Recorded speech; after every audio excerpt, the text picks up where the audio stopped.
So we are going to be doing prepackaged enemas. So we want to make sure that we identify our patient. We follow all facility policies, local, state, federal laws. We do proper hand hygiene and use proper body mechanics.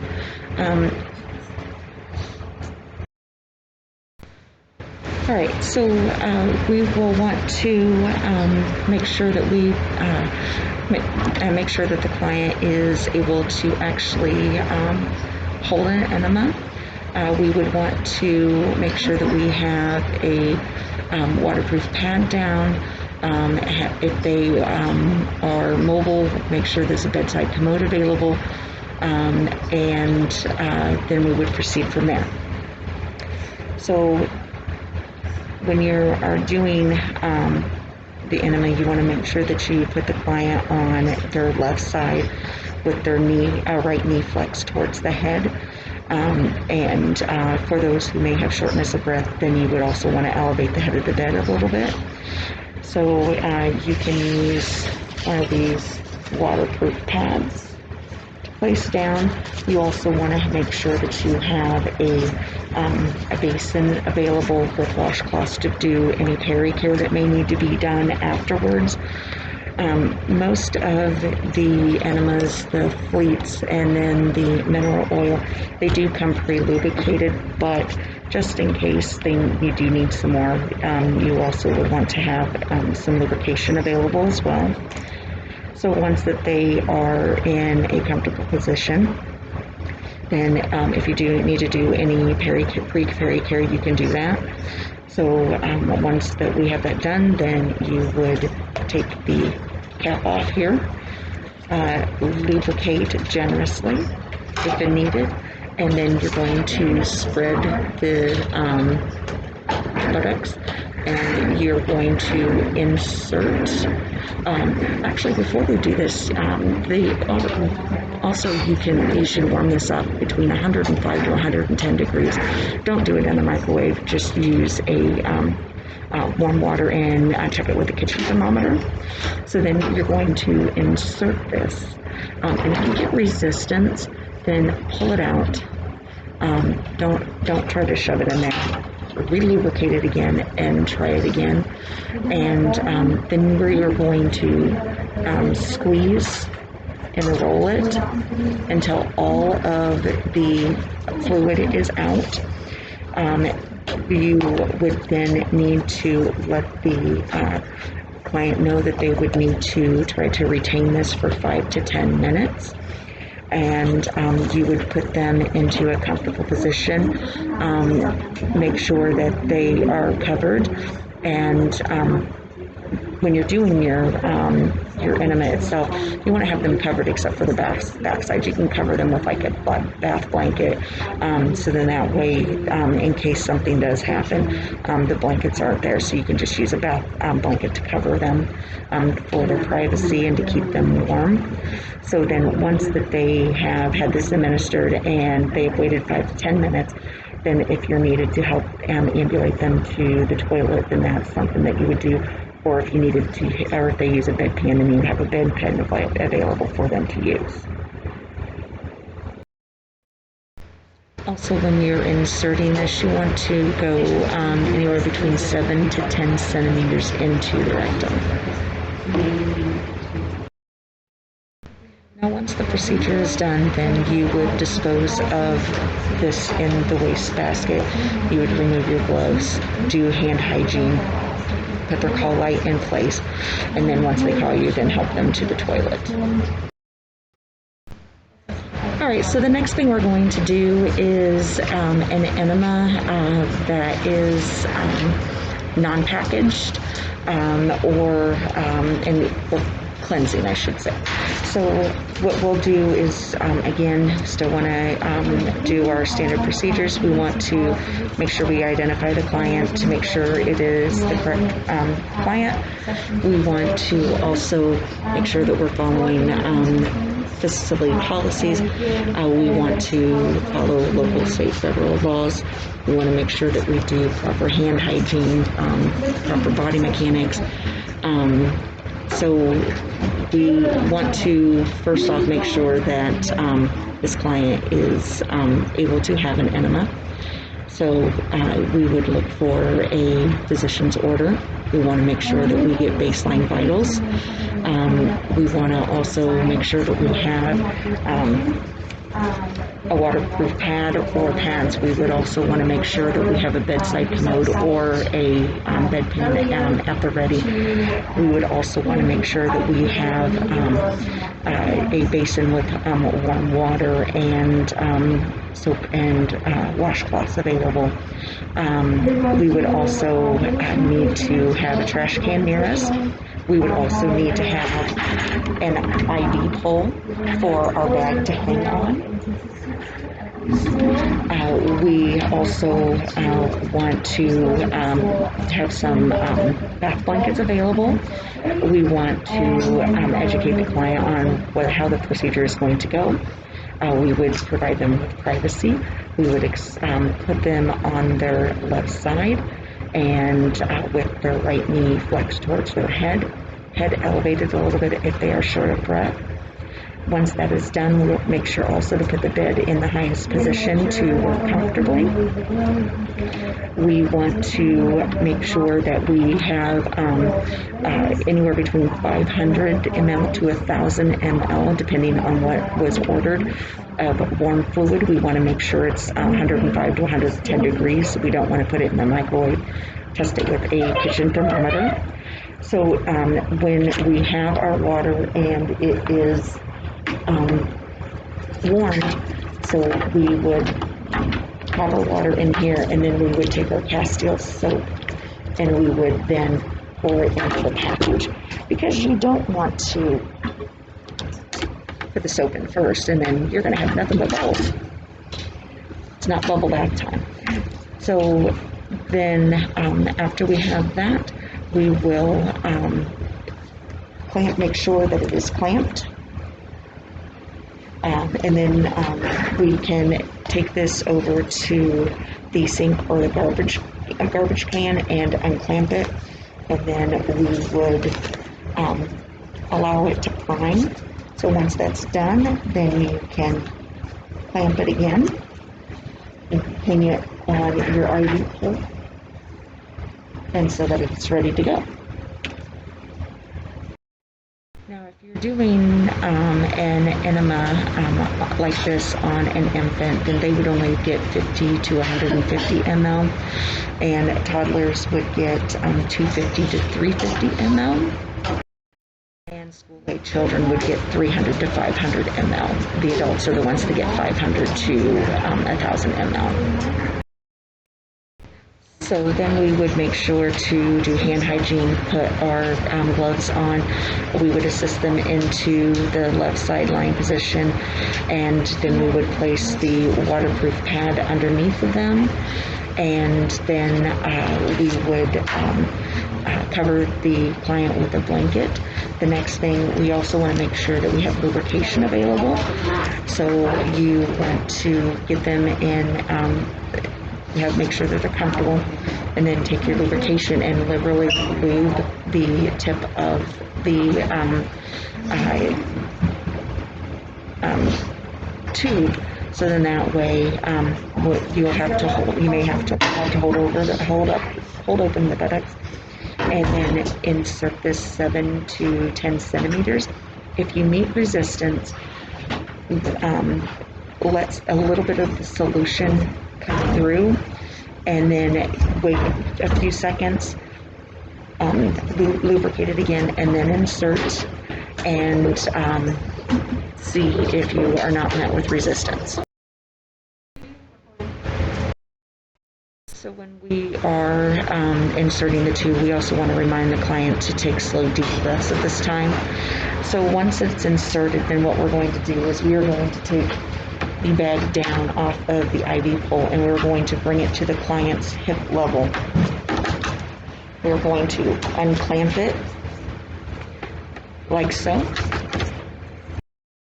So then we will unclamp this, and then we will slowly raise it 12 to 18 inches above the hip, and then we will rehang and allow that to infuse. So we are going to constantly monitor for pain, any discomfort. If at any time they are in pain or they're uncomfortable, then we would stop and we would contact the physician to see what else would need to be done. We also want to see how they can, if they can retain it for 5 to 15 minutes. Actually, what we need to do is we need to actually reassess the retention of the fluid. So we want to see how they can retain it. If for some reason, if they're having difficulty, then we would lower the bag again and see if they can retain it. And then if they can retain it, then we would move it back up and finish the infusion. Once that is done, then we would need to clamp the tubing as such, and then we would remove the tubing from the rectum, do any cleaning. We would wrap the end of this tubing. If it's one that needs to be washed, then we would put something over the end until we could clean it. If not, then if it was all disposable, then we would just dispose of it in the trash receptacle. Then we would instruct them to retain the fluid for 5 to 15 minutes. We want to make sure that there's a bedpan readily available or a bedside commode, and we would then cover them up, provide some privacy, put their call light within reach, also lower the bed, and then wait for them to call you. And when they call you, then you help them onto the toilet, and then you want to make sure that you remove your gloves and do hand washing. Once that they have defecated, then we want to make sure that we look at the stool. We want to note the color, the consistency, and the amount. So the next thing that I'm going to do is to insert a rectal tube, and this helps for flatulence and abdominal distension. You again want to follow your procedures, your policies, procedures for your facility, follow state, local, federal laws, do proper hand hygiene, proper body mechanics, make sure you're identifying your client the correct way. So the first thing you want to do is you want to look at your client and see what size of tube that you'll need. Anywhere between a 22 to 24 French for adults, and then some may require a 12 to 18 French. So what you want to do is you want to make sure that you assess the baseline vitals. You want to auscultate for any bowel sounds. You also want to then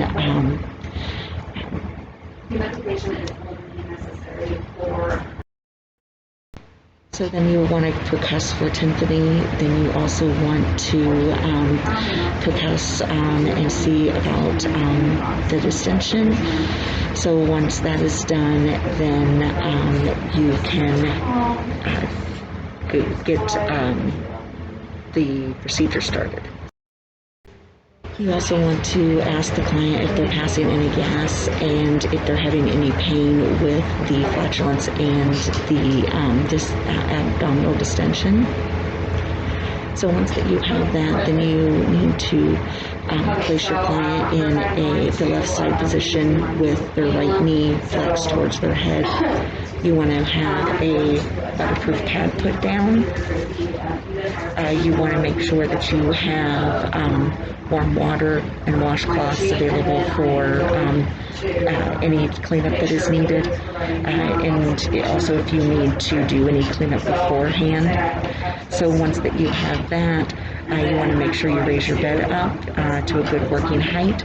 Then you want to make sure that you lubricate the end of this generously. So you will then spread the buttocks open, and we're going to insert the rectal tube. If you have resistance, pull out, and then make sure to reloop it again and try it again.